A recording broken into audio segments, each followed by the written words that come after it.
Yo, what's going on, y'all? It's Cone back here again today with another video, and today we're doing another episode of NBA Hot Takes. It's been over a month since I've done one of these, and since the last episode of this, we had the trade deadline and the All-Star break, and now we're in the home stretch of the season. A lot has changed over that time, and so I'm sure y'all have a lot of crazy new hot takes for me to talk about. So as usual, I took to Twitter, asked you for the hottest takes of those, picked out my favorite ones, and we're going to talk about them here in this video. Also, would love to hear some of your hot takes down below in the comments too, if you've got any, and let me know what your thoughts are on these hot takes that I'm going to talk about as well. Also, leave a like and subscribe if you enjoy, hit the notification bell so you don't miss out on future videos, and let's go ahead and get into the takes. First take comes from Ahan, who says that Luka is going to win MVP, and the Mavericks are going to make the Western Conference Finals. The first half of this take is something that I've been seeing pop up a lot more recently, and I feel like there's a lot of momentum building towards Luka becoming one of those top 3 or even 2 candidates in the league at the moment. The Mavericks are playing the best basketball of their season so far. Luka is playing the best basketball of probably his entire career at the moment,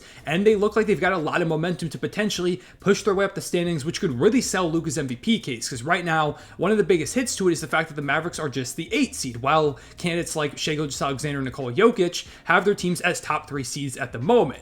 And I do think the Mavericks go on a run in the second half of the season and become like a 5 or 4 seed, but for Luka to truly win, I think they do have to get to that point, and it is going to be difficult. I mean, they just went on a 7-game win streak before losing to the Pacers, and they didn't go anywhere. They're the 8 seed right now because the Western Conference is so close. You lose a single game, you could plummet down 5-4 spots. You win a few, you can move up, but a lot of the teams in front of you are also winning, like the Kings and the Suns and the Pelicans. There are just so many good teams in the West, it's hard to create any type of separation, and a lot of it could just come down to the final few days of the season.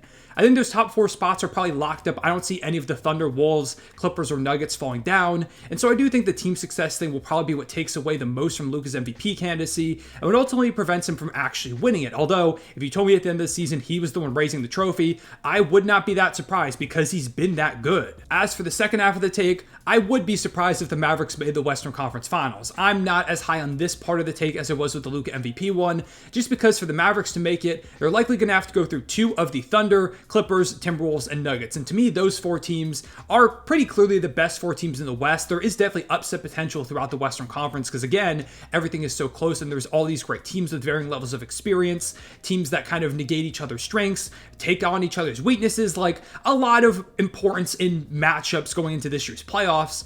But I still think those 4 teams will be the ones that move on to the second round. I think the Mavericks probably lose to one of those squads. Although if you told me they upset one of them, I would be like, okay, I could definitely see it. But taking down 2 of those teams most likely to make it to the Western Conference Finals feels difficult, especially if they have to make it out of the play-in, which at the moment they would. I think it's just too much to ask of this Mavericks team that made 2 big additions at the deadline. They're still trying to get accustomed. PJ Washington hasn't really figured out the 3-point shot yet. I just don't see this team making it to the Western Conference Finals. I can see them making the second round, but beyond that, I feel like is just maybe a little bit of a stretch this season. Although it's certainly not impossible. Next take comes from Andrew, who says that Jayson Tatum is not wrong for saying he feels like the best player in the NBA, and I'd be concerned if any top 10 player in the league didn't feel this way. If you don't know what Andrew is referring to, recently Jayson Tatum did a sit-down interview with Malika Andrews where he was asked who is the best player in the league, and he pretty clearly said, I think it's me. I think I'm the best player in the world anytime I step out there on the court. And there were a lot of people on NBA Twitter that were mad about this, saying, why does he think that? He's very clearly not the best player in the world. He's delusional. But why wouldn't he think he's the best player in the NBA? I mean, he's accomplished so much, and he's only, 25 years old at this point. He's made a number of All-NBA teams, All-Star appearances, made it to the NBA Finals as the Eastern Conference Finals MVP, and right now, he's the best player on the best team in the world. He has a great argument in his own right to be one of the best players in the league, and why would he not think he is the best? I personally don't think he's the best player in the world. I think he's pretty firmly top 10. I don't know where in that range. I don't really do player rankings like that, but he's one of the best in the world at the very least, and you've got to have a lot of confidence to get to the level that Jayson Tatum is at. I mean, we also talk about Anthony Edwards, who recently was asked, about his peers at the guard position, like Luka Doncic and Shai Gilgeous-Alexander, and he said that he thinks he's better than both of them. He thinks he's maybe the best player in the world. I don't think he's better than Shai or Luka, but I completely understand why Ant feels that way. And every time a player says, oh, I think I'm the best in the world, or I'm, super confident in my abilities, I think I could beat anybody, they get mad when confidence like that is a big part of being a professional athlete at the level that a lot of these guys are. I never blame a player for thinking they're one of the best, because they are at the very least one of the top, few hundred players in the world, and these superstar level players are amongst the best that have ever played the game. So yeah, I don't think he's at all wrong for thinking that he is that level, and if people are upset about that, I think that really doesn't make much sense. Next up, we have a take from Coop, who says that the Milwaukee Bucks are a first round exit. The Bucks are a really weird case coming into the season. I thought they were going to be a juggernaut behind Dame and Giannis and Brook Lopez and Chris Middleton. I thought Adrian Griffin could be good as their head coach. He ended up getting fired despite them having a good record, mainly because the defense was bad, and it seems like he lost the locker room. Along the way, Dame has very inconsistently looked like the player that he typically is. He's still trying to figure out how to operate here in Milwaukee. Giannis has been fantastic, but it hasn't been enough to get them to a top 2 seed at the moment. They're right there with the Cavaliers as the 3 seed, but they haven't been winning much under new head coach Doc Rivers, even though the defense has looked better. The offense has now taken a step back. It's just been a whirlwind of inconsistency for this team, and the depth is still a big problem. So where they were once considered locks to make the Eastern Conference Finals, now you've got people like Coop saying that they could be a first round exit. For me personally, I'm not really sure where I stand on the Bucks. There's a strong part of me that says this team should still be considered championship contenders because they have Giannis and Dame. That two-man duo is better than almost anything else in the league, especially when we get to the playoffs, where each of those guys have done some pretty impressive things in a postseason setting. However, I take a look at the other aspects surrounding the team, and I'm greatly concerned, especially because they're currently slated to play the Pacers in the first round. And while I do think the Bucks are overall the better team, the Pacers have kind of had their number, and that's a series where there's going to be a lot of emotion. And if the Bucks get caught off guard again like they did last year, I could see them losing. Now, I'm not going to say they're a first-round exit. I do think the Bucks would still get it done against the Pacers, even if it kind of was a tougher series, or really any of those teams towards the bottom half of the Eastern Conference. I think for the most part, the Bucks do end up making the second round, but that's where it gets really difficult when you have to face like maybe the healthy Knicks, who have looked amazing at times, the Cavaliers, who have been great despite some injuries, maybe a Sixers team that is now in the second round with a now healthy Joel Embiid. I think there are potential really tough matchups for the Bucks in that second round. I do think they're more than a first-round exit, but I don't know if they're the championship contender I thought they were at the beginning of the season, and they're definitely not the Eastern Conference Finals lock that I projected them as at the beginning of the year. And if you're concerned about how the Bucks could potentially do in a playoff setting, I really don't blame you at all. Next take comes from Hero8272, who says that the Miami Heat are still a contender. I'm probably going to regret saying this because I have in the past, but I don't think so. I don't think this Heat team is capable of pulling off the same thing that last year's Heat squad did.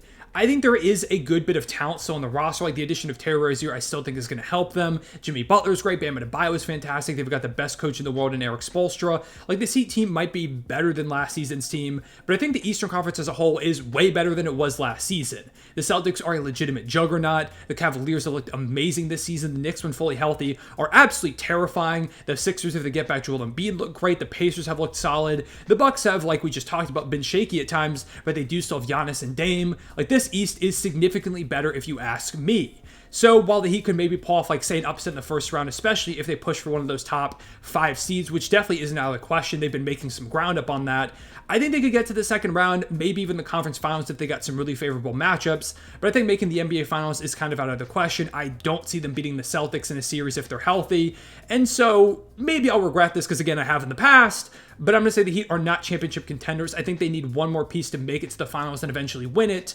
There's just too much talent in the Eastern Conference right now to repeat the feat that they did last season. And speaking of that Heat run, his season says that the Sixers are going to get Joel Embiid back at some point this season while hanging around the play-in range and go on to have a Heat-esque playoff run this season.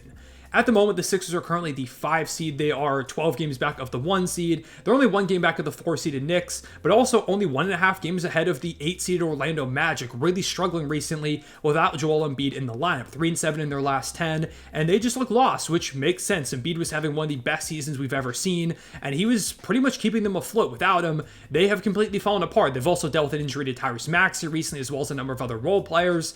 They're just trying to find any kind of footing. We haven't heard any updates about Embiid when he's going to be back or if he's going to be back this season. And if he doesn't come back, the Sixers team has no chance. But I do think if the Sixers make the playoffs and Embiid comes back and is actually healthy, that is a really scary team to have to face off against in the first round, especially, if they're coming out of that play and say they're a 7 seed. For the Cavaliers, that's a way scarier first round matchup than you bargained for. If they end up as like the 6 seed, face off against the Milwaukee Bucks, who have that shaky defense, Who knows what could potentially happen if Embiid is playing at the level that he has all season, if Max is out there cooking, if they face, say, like an injured Knicks team in the first round who I'm hoping are going to be healthy at the beginning of the playoffs, but we're not really sure yet. I think there are possibilities for the Sixers to go on a deep run. Now, do I think they make the finals like the Heat did last season?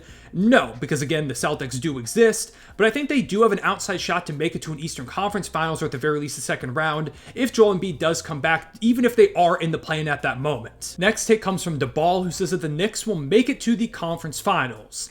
We're sticking on this theme of Eastern Conference playoffs, and I think the Knicks in particular are one of the most interesting squads out in that conference. I'm going to give this the caveat that they have to be healthy because this Knicks team has been decimated by injuries as of late. Jalen Brunson dealt with one. OG Anunoby has missed a lot of time recently after looking great in his Knicks' first few games. You've got Julius Randle, who's been out for a little bit with a shoulder injury. We don't know when he's coming back. There's a chance he still could have to get surgery, which would probably keep him out for the rest of the season. Mitchell Robinson hasn't played in a while, dealing with an ankle injury that he got surgery on. They've been decimated by injuries, but when they were somewhat healthy, they looked amazing. We'll have to see if they can get back to that point, but I think if they get guys back on the court, if Randle comes back, if you get Robinson back in the lineup, and everybody's out there alongside the new additions at the deadline that we haven't seen play alongside a lot of the talent on this team in Bojan Bogdanovic and Alec Burks, this Knicks team on paper is legitimately terrifying. They've got a great defense, great defensive pieces, great top-end talent, great supporting pieces, a new addition in Bojan, who I think can give them a lot of offense, as well as Alec Burks. This team really doesn't have a lot of holes, and if you ask me to make a playoff prediction bracket right now, assuming every team is fully healthy, there's a good chance that I would tell you the Knicks do end up in the conference finals, and I think they could very well be the second best team in the East, only behind the Boston Celtics at this point. Now, a lot of this is hypothetical because, again, we haven't seen a lot of the pieces on this team actually play together due to these injuries. But when I just take a look at this team on paper, what they've added to this squad and how the pieces can fit together, I think the Knicks are going to be incredible once they finally get everybody out there on the court. And if it happens before the playoffs, even if it happens at the beginning of the playoffs, I would be scared if I was another Eastern Conference team. And the final take comes from Free, who says that we see at least 3 teams blow it up this offseason because of underwhelming playoff exits. My guesses would be the Sixers, Clippers, and Cleveland Cavaliers. I do think there are a number of teams that could potentially blow it up or make drastic changes if they struggle in this year's playoffs. Examples include like the Phoenix Suns. Say they disappoint, do they consider trading Bradley Beal for a different, better fitting piece? Maybe Kevin Durant and Devin Booker express that they're unhappy and demand some type of move be made. The Pelicans, I could see something like that too. The Mavericks, even though they're a playing team at the moment, I know Luka really wants to win. Maybe he could demand some drastic moves. The Lakers, the Warriors, a lot of teams that I could see making significant changes, specifically out there in the Western Conference. But the 3 teams that you listed, I don't necessarily agree with. Mainly the Clippers because they already re-signed Kawhi Leonard this season to an extension. I would imagine Paul George and James Harden come back even though they're both expiring. I think they do return, although I could maybe see like Paul George walking if there's a disappointing exit in the playoffs. But they're going to do whatever they can to make this team really competitive because they've got a new arena opening next season. They need to sell tickets to that. There's no way they go towards a rebuild right before the arena opens. So the Clippers, I would be stunned if they went ahead and went for a full blow it up type of scenario. I feel similar about the Sixers. They've just shown no indication to want to trade Joel Embiid. Now, if he demands a trade, maybe, but I would be surprised if he did that. Maxi's become an all-star. They're going to have a lot of cap space. I think they're going to be aggressive this offseason and run it back next year. Now, if next year, say they make a big addition of some kind and still disappoint, then maybe the blow-up comes, but I think it's just a little bit too early. And finally, for the Cavaliers, I think they're the most likely team, although, again, I don't see it happening. Only way I could see it is if they lose in, say, the first round and the rumors about Mitchell wanting out become really loud. Say he publicly requests a trade or just says, hey, I'm not coming back next offseason, so you might as well trade me now. Then I could see them making a Donovan Mitchell trade. But even if they make that deal, I think they're still going to keep like Darius Garland, Evan Mobley, Jared Allen. So I don't think any 3 of these teams blow it up, even though they have some type of possibility of guys switching teams next season that are integral to their success now. I don't see it happening. Well, I do think other teams could potentially do so. But yeah, those are my thoughts on these hot takes. Let me know what your opinions are on these down below in the comments. And of course, leave a like and subscribe if you enjoyed, and hit the notification bell so you don't miss out on future videos like I said at the beginning. I appreciate y'all watching. I'll see y'all later. Real one, say it back.